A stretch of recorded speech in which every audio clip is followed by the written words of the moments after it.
Hi, good afternoon and welcome. My name is Elaine Porcher, and I'm the Senior Director of Business Development at the Leadership Program. And joining me today is Erica Petrelli, who is the Senior Vice President of Leadership and Development at TLP. And whether you're on StreamYard, YouTube, Facebook, or LinkedIn, thank you for being here at our Leadership Learning Lab, a place where we create unforgettable learning experiences of all kinds of leaders.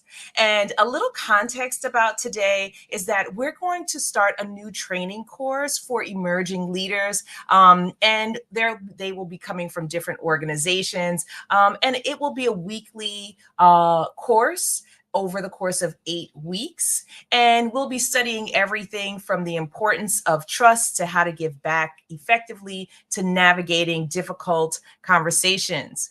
But today, in our 15-minute session, we're going to give you a little sneak peek of our third session, which is emotional intelligence as a superpower.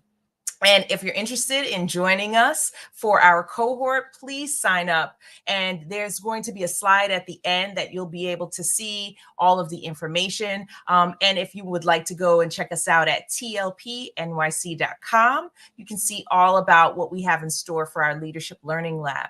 And as we go through this sneak peek, please feel free to put any comments or questions in the chat, and we can respond. So thanks, and let's dig in.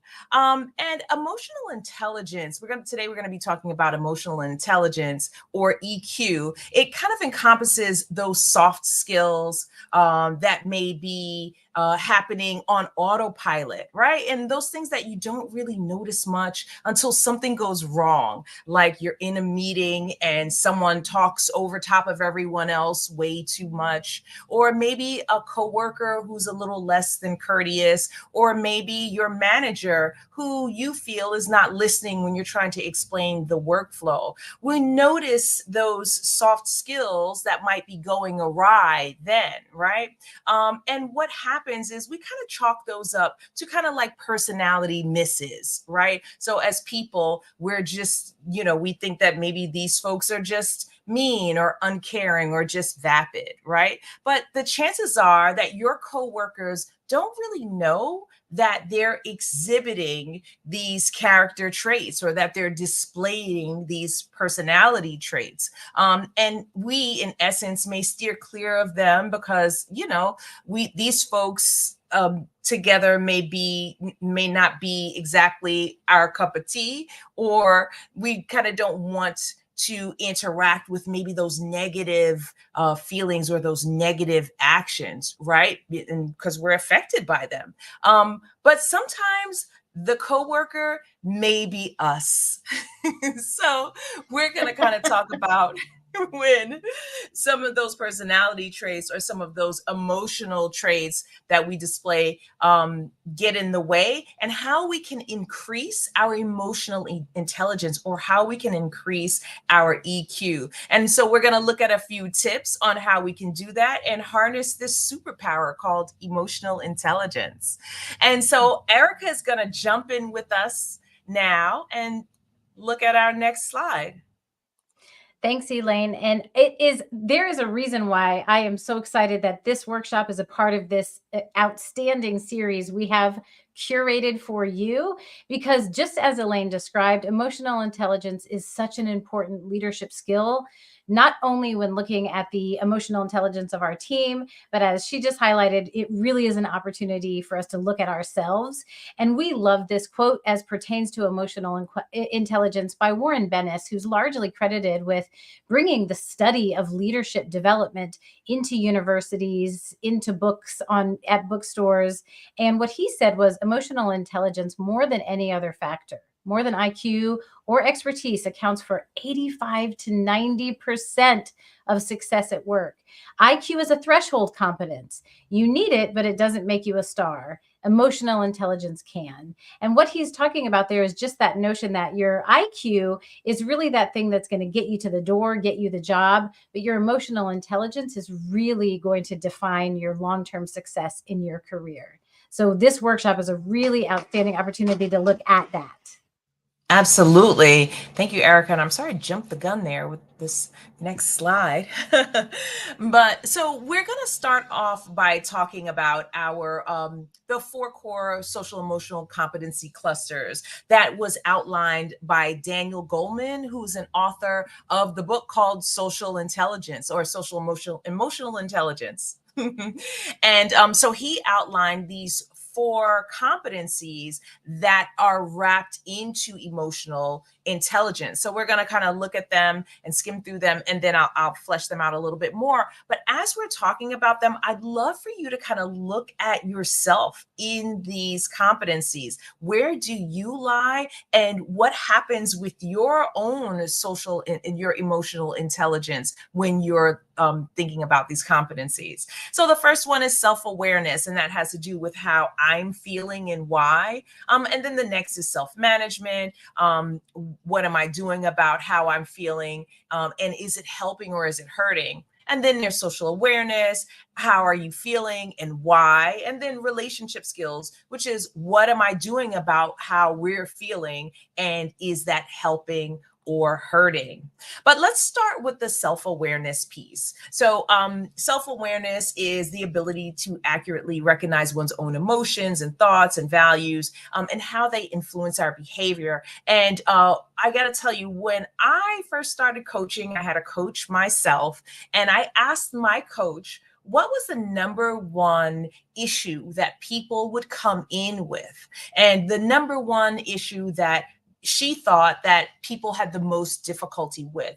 And she told me self-awareness, that most of the people that she saw had difficulty with self-awareness. And the reason why is it's so hard for us to kind of see ourselves truly. And some of us think that we have self-awareness, but in actuality, sometimes we don't have as much awareness as we really need to or want to. So that ability to kind of be able to see ourselves, but also to be able to see our values in our behaviors and how we move is important.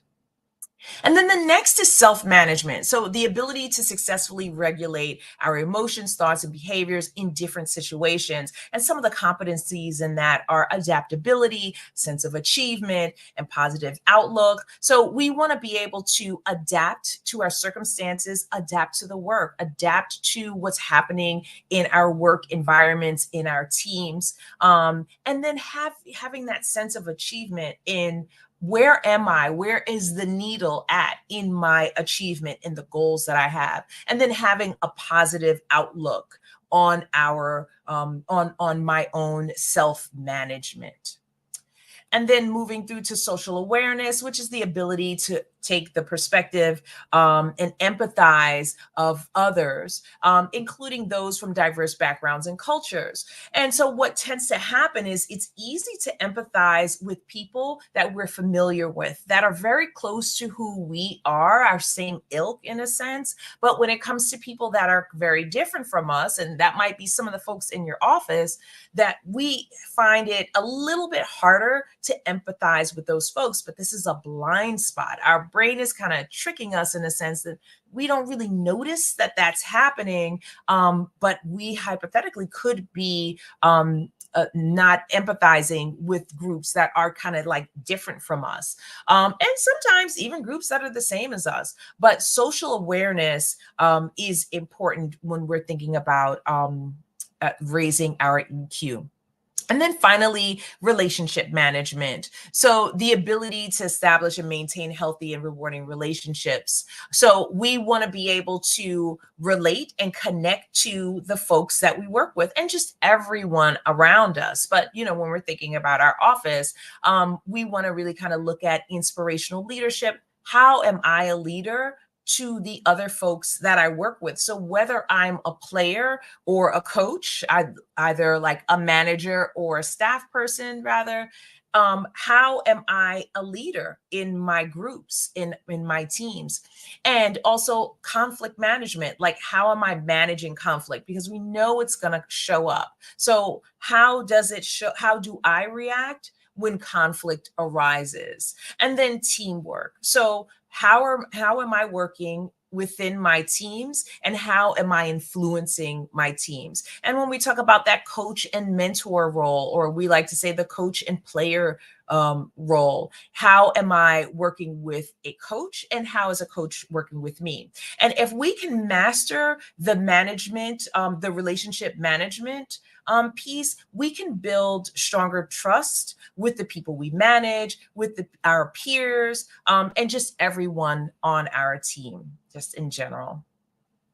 Well, and that's exactly why this quote from Doug Conant, who was former CEO of Campbell's Soup and upon retirement created an amazing leadership institute, really succinctly defined everything Elaine just said. When he said, even a brief interaction can change the way people think about themselves, their leaders, and the future. Each of those many connections you make has the potential to become a high point or a low point in someone's day. When we think about self-awareness, self-management, social awareness, and relationship skill building, he reminds us with this quote that every single interaction we have, whether it's an email, a text, a phone call, or an in-person communication, every interaction has the potential to be the best or worst part of someone's day. That's entirely in our hands. And that is emotional intelligence in action. So it's one of those things that's been studied by a lot of different people, but Google is a fun one to look at their own studies of their own teams. And in Google's famous Project Oxygen, which studied the sort of factors of what managers that led their best teams, what qualities those managers had. And in that study, the qualities that they came to the surface of their best managers were all skills related to emotional intelligence. They're good coaches. They empower their team. They don't micromanage. They create an inclusive team, an inclusive environment. They're supporting career development. So everything that rose to the surface of the qualities that made the best managers of the best teams that were having the highest success across Google were all related to emotional intelligence. And there is study after study that essentially say the same thing that Google found, that when you're looking at the secret sauce to effective leadership, what you're going to find in the mix every time is emotional intelligence skills. Absolutely. They're so important. And so here are a few tips on strengthening our emotional intelligence skills and emotional intelligence skills in our last 2 minutes is the power of breathing. We like to do something called box breathing, which is using our finger to make a box and breathing in for 4 counts, holding it for 4 counts, breathing out for 4 counts, holding that for 4 counts, and then continuing the cycle. And breathing helps to ground us, and it helps to strengthen the parts of our brain that are responsible for reason, so that we can kind of take a beat and sit back and look at where we are in the moment in order to be more self-aware, which brings us to our next tip: being self-aware, understanding what my impact is on others, and also how am I impacting myself, but really be noticing that. And then the power of positive thinking. We tend to think that this is kind of a woo-woo rainbows and sunshine concept, but thinking positively kind of helps us to open up, because thinking negatively closes us down. So if we're open to more ideas, more solutions, and more opportunities. If we're closed off to all of that.